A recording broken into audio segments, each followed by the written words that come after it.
So, hi, I'm Kristen Gutierrez, the author of Be a Better Sales Leader and an expert in sales leadership development. And today I am joined by Chris Catania. Hello, sir. Hello. Thanks for having me. Yeah, Great to be here. I'm so happy when I met you. So, for everybody who doesn't know you, tell us about yourself. Yeah, I am a head of community. I've been doing community building with organizations for almost 20 years, and I believe in the power of community for organizations to transform customer relationships, build staff engagement, all the great things that the power of community can do. So I've been doing that for a long time, and excited to talk with you about how I believe community can help leadership and transform leadership. So yeah, Yeah, that's me. I love the power of community. I think as an individual, because I'm always looking to join different communities. I think after COVID, right, we're more part of these online communities. And then I think just like with my day job being a leader in sales, community is very important, whether it's the community within your team or the community of your company or the community with your customers. So it's a topic that's near and dear to my heart. And I think that's why you and I got on so well. What Tell me a little bit about your leadership experience specifically. Yeah, it's an interesting question, because I think leadership for me, I believe everybody is a leader in some aspects. And I think my understanding of leadership has definitely evolved over the years, where leadership can mean creating a vision and trying to get people to follow that. Leadership can mean you're leading by example, and you want people to exhibit the same behaviors that you're doing, or that you're suggesting, or wanting them to do that. So for me, leadership has been a really exciting topic and experience to dive into, and really understand what it means. And it's exciting. I wasn't always a student of leadership, but over the last 10 years I've definitely been studying people, studying organizations, leaders, different types of leaders, leaders of communities, things like that. I think it's a really fascinating topic that I believe we're just starting to understand as a global society, I guess, and it's always evolving. Yeah, it is. Absolutely. I agree with the evolution of leadership, and also that we have to do a lot of our own research in order to identify different leadership traits that we want to align ourselves with. Are you a leader are you a leader in your world? And tell us about how you learned how to be a great leader. Yes, I am a leader. Yeah, I put together, from a vision standpoint, the company that I work for now, I lead our entire community strategy for our customer experience, and it definitely involves coming up with a vision and getting people inspired about that vision, connecting that vision to the company goals, and to what people do on an everyday basis. So, from my aspect, I'm always trying to make sure that everybody understands, how their individual work and what they do, their purpose, like all that stuff, that it has as much as we can, a direct line from what they do and what they're doing on a daily basis, connects to the bigger vision. Because that's not always the case. When I was not a leader, I always felt that those positions that I had that weren't leaders, or that leaders that didn't do a good job, didn't help me or help the team understand how everything connected to the bigger vision. Whether that was the bigger vision of the company, the bigger vision of the team.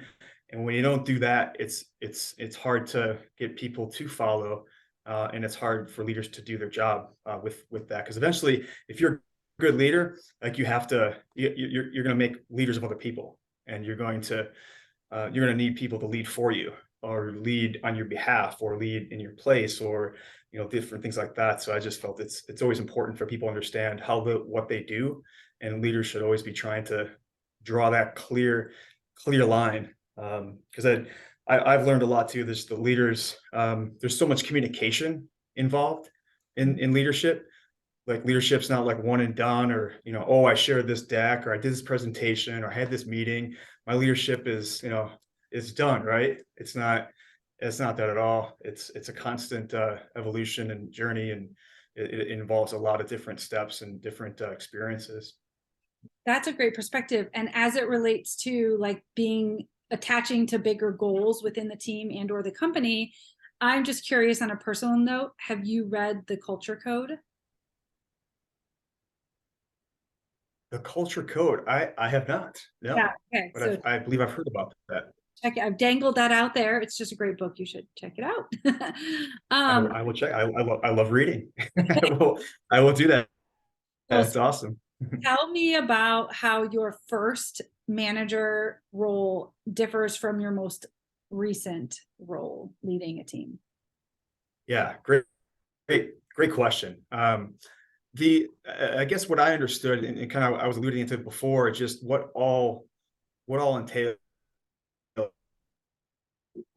managing, like the difference between management and leadership.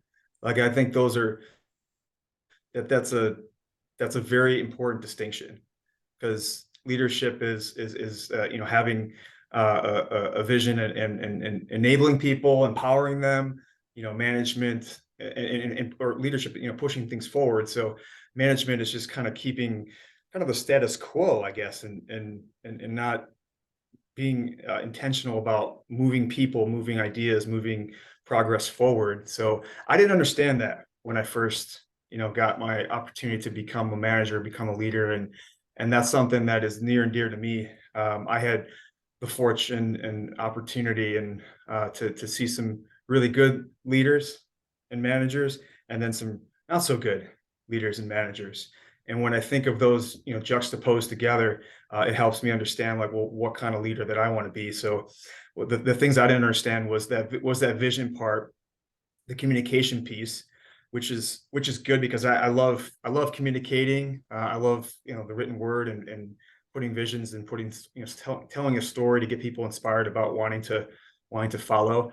Um, and just the personal communication, or the personal relationships, and the sense of humanity, I think that's involved in leadership, and often avoid in some cases.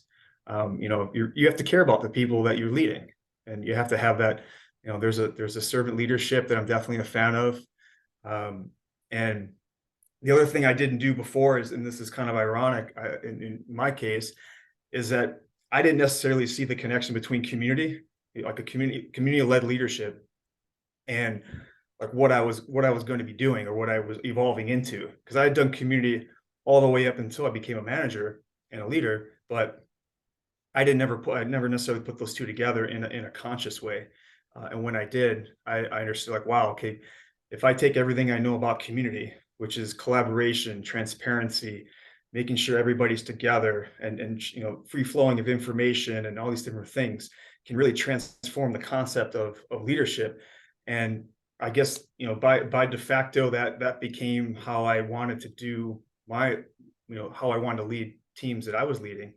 And I've had the opportunity to really learn from other leaders who did that, or actually I influenced, and I managed up in many cases earlier in my career, and did that. But those are some things that are different, definitely, from when I first started to when I now. It's a change of perspective. I'm definitely more self-aware than I was when I first became a manager. I think that's huge.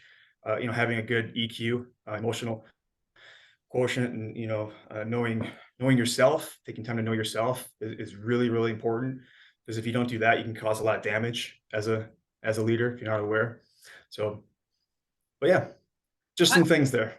No, I mean, but a lot of really meaty things, right? A lot of good substance to what you're saying, and I think it's a great perspective. The managing Yeah. piece is definitely one that will be in the book, and it's all about understanding what the dynamics there are. And I think you also hit on a lot of great points between the differences of potentially what a manager is versus what a leader is, right? Because a manager could be a Mhm. leader, but at the end of the day, like really, like the concepts you were hitting on are relevant. And then to wrap up, Chris, now that you've kind of come all this way, what is some advice you would give your younger self? Yeah, that's a great question. I mean, man, I wish I had a DeLorean, Back to the Future reference there, sorry. But if I could go back, yeah, I would tell myself, be more self-aware, like I was saying before. And once I learned that early into my management experience, I was like, man, I wish I would have done that a little bit better, executed the self-awareness piece a lot better. And I also tell myself to trust yourself more, trust your instincts. Mm. Because I had that community mindset going into my first management experience, I didn't realize that I could just lean on my own instincts, and that was going to really set me up differently and set me up for success. So I second guessed myself a lot with some of the stuff. Ask for help. Um, Again, you wouldn't necessarily think like somebody with a community management background maybe struggles to ask for help, but I think there are certain aspects of imposter syndrome kind of leaking in and getting into the way. So asking for help. I had some mentors that pulled me aside even when I didn't ask for help. They gave me help. So just be vulnerable as a leader. I think there's some really powerful things that can happen. I wish I did that more. Um, and just really get a mentor. Like I wish I had more mentors, and that's a whole other topic. I could go on another rant about the gap in mentorship as leaders evolve and develop. I believe there's a huge gap in people who need mentors and mentors who are giving up their time with that. But I wish I would have been more intentional and persistent about getting a mentor to guide me. Yeah. But yeah. Great advice. I see version 2 of this book happening, which is interoperally change the word sales to community. So be a better community leader, because the Yes. principles of the 3 pillars of my book are get out of your own way. And then that's pillar number 1, which has everything to do with what you're talking about. Getting a mentor, asking for help, right? Overcoming imposter syndrome, learning how to like find your own way, failing forward. The middle pillar is all about sales. So it really is specific to like tasks and deal management and KPIs. But that concept of managing up is prevalent in both of those pillars. And then the third pillar, which is also independent of whether you're a sales leader or a community leader, is the idea of personal growth. And Mm. I smile so big when you're talking to me, because so many of the things you're saying actually has pertains to the book, despite the fact that you're a community leader by day and I'm a sales leader by day. But any closing? Yeah. No, that's well, it's fantastic. I can't wait to read your book. I think the book that I'm also working on is related to helping organizations lead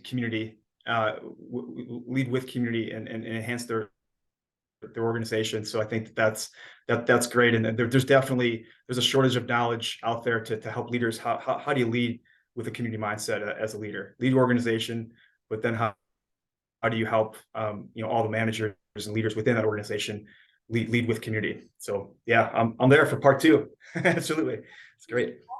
Well, if people want to get in touch with you, is LinkedIn the best way, or do you have any other suggestions? I'll put them in. LinkedIn's the best way. Yeah, absolutely. All right. Thank you so much for your time. Thank you. It's been fun.